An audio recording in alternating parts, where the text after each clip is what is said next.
Over the past 3 days, we've seen rounds of rain which have brought heavy rain to central Texas, and you can see where the darker colors are. Some 8-9 inches of rain have already fallen. Radar estimates here across southern parts of Navarro County, some of that extending down into northern Limestone north of Highway 84 in and around the Mejia area, where we've had some road closures, and we also have some of the heavier rain that's been concentrated out here in Lampasas County.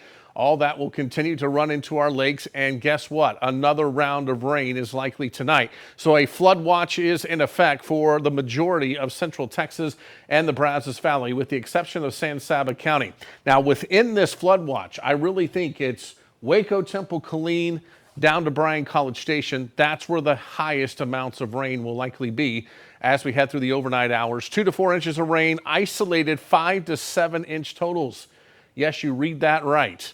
It could be quite wet as we make our way into tomorrow morning. We do have a weak upper low that is just barely making its way to the east here. That is centered across west central Texas right now. That will continue to roll into the area. We'll be under the center of that tonight, and that's why we're expecting more heavy rain across the region. As we take a look at our severe storm potential, it's going to be very low.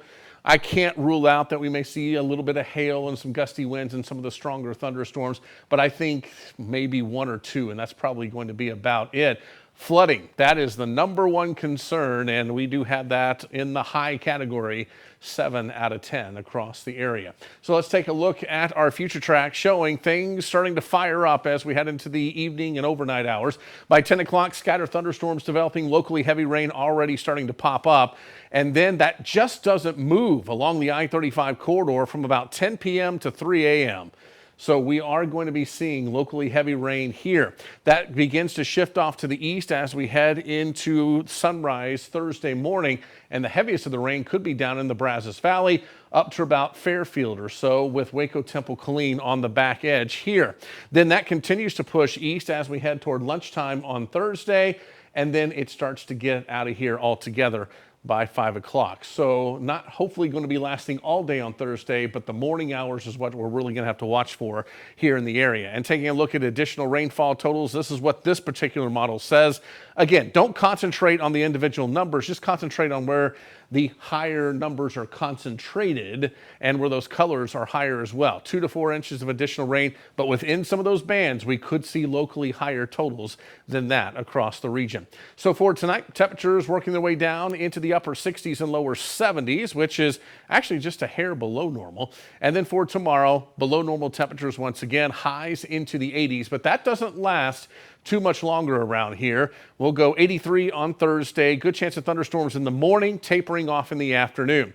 30% chance for a couple of thunderstorms on Friday, but we start to heat up. 90 degrees for a high, and then we'll keep it into the lower 90s over the weekend for Father's Day. Maybe a couple of thunderstorm chances here and there as well. About 30 to 40% the way it looks, but that will not wash out everything, but there could be some storms from time to time. As we get into Monday and Tuesday, isolated storm threats, highs into the low to mid 90s.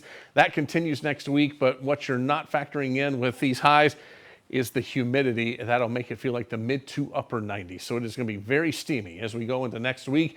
And looking at the Brazos Valley, good chance of rain for the first half of the day on Thursday. Then that starts to taper off. 40% chance on Friday. Isolated storm chances over the weekend going into Father's Day with highs in the lower 90s. But remember, with all the humidity, it's going to feel a lot warmer than those actual low to mid 90s that you see.